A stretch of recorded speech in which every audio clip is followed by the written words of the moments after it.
Welcome to our channel মুনমুনের classroom.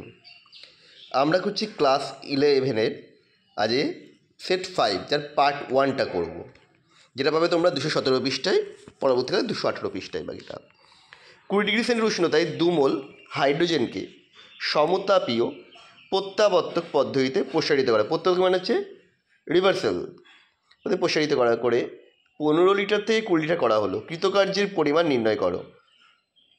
দেখো, আমরা কি জানি W=-2.303 nRT log V2/V1, ভ্যালুগুলো put করে দিলাম, এসছে 1436 ক্যালোরি। প্রথমে আমি এখানে আরের মান 8.314 দিয়েছিলাম জুলে ভেবে, পরে অ্যান্সার দেখলাম যে ক্যালোরিতে দেওয়া আছে, তাই 1.98 বা 2 দিলেও হবে। প্রোপিনের C2 আর C3 বন্ধন দৈর্ঘ্য প্রোপেনের CC বন্ধন দৈর্ঘ্য অপেক্ষা কম কেন? প্রোপিনের C3 কার্বন পরমাণুর হাইড্রোজেন পরমাণুগুলি কার্বন পরমাণুর সাথে যুক্ত হবে, এখানে C3 কার্বন পরমাণুর সাথে যুক্ত হাইড্রোজেন পরমাণুগুলি হাইপার কনজুগেশনে অংশগ্রহণ করে, ফলে C2-C3 বন্ধন আংশিক দ্বিবন্ধন চরিত্র লাভ করে। কিন্তু প্রোপেনের CC পরমাণুগুলি হাইপার কনজুগেশনে অংশগ্রহণ করে না, ফলে প্রোপিনের C2-C3 বন্ধন দৈর্ঘ্য প্রোপেনের CC বন্ধন দৈর্ঘ্য অপেক্ষা কম হয়। এবার আইপ্যাক নাম বলতে বলেছে। প্রথমটা দেখো, টোটাল কার্বনের সংখ্যা আসছে, মিথাইল গ্রুপটাকে লংগেস্ট চেনে পড়ছে না, ইথাইল গ্রুপটা লংগেস্ট চেনের মধ্যে পড়ে যাচ্ছে, তার ফলে টোটাল কার্বনের সংখ্যা আসছে 4, তাই এটা হচ্ছে 2 মিথাইল বিউটানল। পরেরটা দেখো, একটা CH3 আছে লংগেস্ট চেনে আর একটা CH3 আছে সাইড চেনে, তাই এটা হবে 3 মিথাইল বিউট-2-ওন। পরেরটা আবার রিপিট হচ্ছে, মিশ্র অ্যাসিড দিয়ে বেঞ্জিনের নাইট্রেশনে কার্যকরী ইলেকট্রোফাইল কি ক্রিয়াকৌশলগুলো ধাপে ধাপে লেখো। কার্যকরী হচ্ছে নাইট্রোনিয়াম আয়ন NO2+, আর ধাপ হচ্ছে প্রথমে ইলেকট্রোফাইল গঠন দেখেছো, NO3 + 2H2SO4 তৈরি হচ্ছে NO2+ + H3O+ + 2HSO4-। তারপর তৈরি হচ্ছে সিগমা কমপ্লেক্স, এই বেঞ্জিনের বলয়ের থেকে পাই ইলেকট্রন সেটা NO2 সাথে যুক্ত হচ্ছে, যেটা সিগমা কমপ্লেক্স গঠন করছে। এবং তৃতীয় ধাপে এই সিগমা কমপ্লেক্স থেকে একটা প্রোটন নিষ্কাশন হচ্ছে,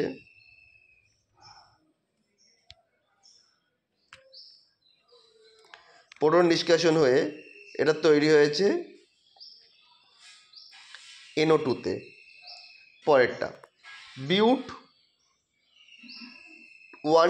1 বিউট ও 2 বিউটের মধ্যে কোনটি অধিক স্থায়ী ও কেন?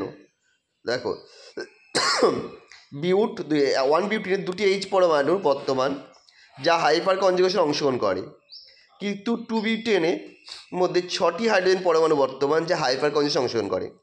তা 2 বিউটিন কী করছে, অধিক পরিমাণে হাইপার কনজুগেশনে অংশগ্রহণ করায় এটা অধিক স্থায়ী হয়।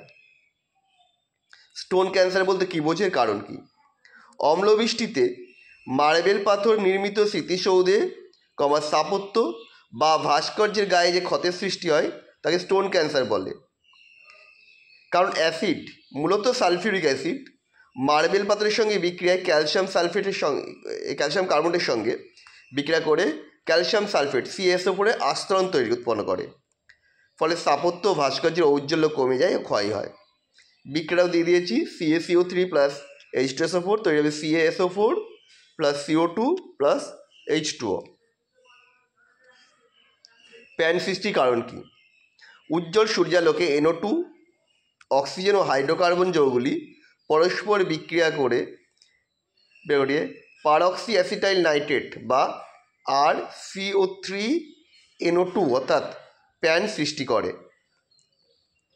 ওজোন স্তর গঠনের মূল উপাদান ও রাসায়নিক সমীকরণ লিখতে বলেছে। ওজোন স্তর গঠনের মূল উপাদান হচ্ছে অক্সিজেন ও ইউভি রশ্মি। রাসায়নিক সমীকরণ কিছু O2, এই যে ওপরে অ্যারো উপরে H নিউ, নিচে অতিবেগুনি রশ্মি, তৈরি হবে O+O। এই O আবার O2-র সাথে যুক্ত হয়ে তৈরি হবে O3 স্টার, স্টার হচ্ছে উত্তেজিত অবস্থায়, O3 স্টার + M তৈরি হবে O3 + M স্টার, সেখানে M হলো একটা নিরপেক্ষ সংঘর্ষকারী উপাদান। পরটা KPKCর মধ্যে সম্পর্ক, একটা বিক্রিয়া লিখে নিয়েছি, AA + BB + বহুমুখী CC + DD + E।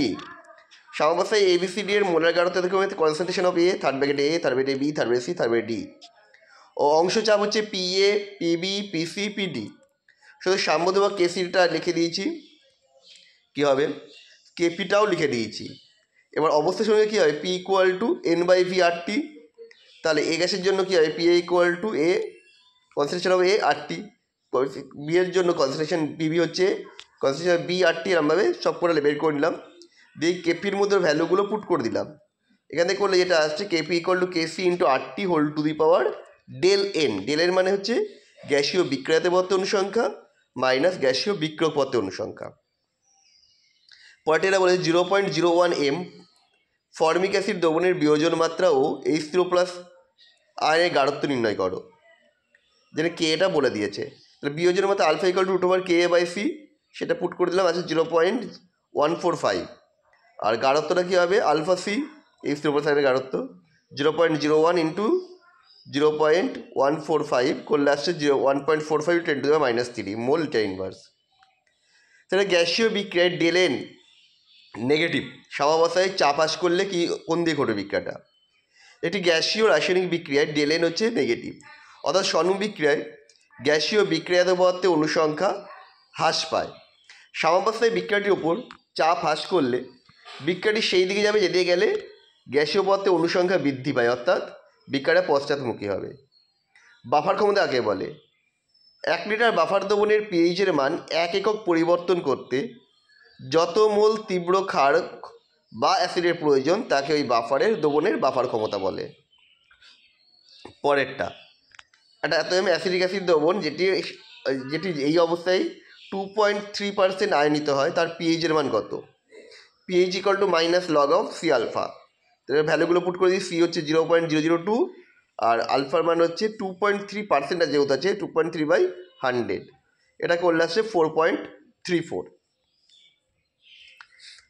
এরপর আসছে আমাদের লাস্ট কোশ্চেন, CaF2 এর কেএসপি বলে দিয়েছে এত 4 × 10⁻11। জলীয় দ্রবণের পিএইচ পরিবর্তনের দাব্যতার কীরূপ পরিবর্তন হবে? খুব ইম্পর্টেন্ট।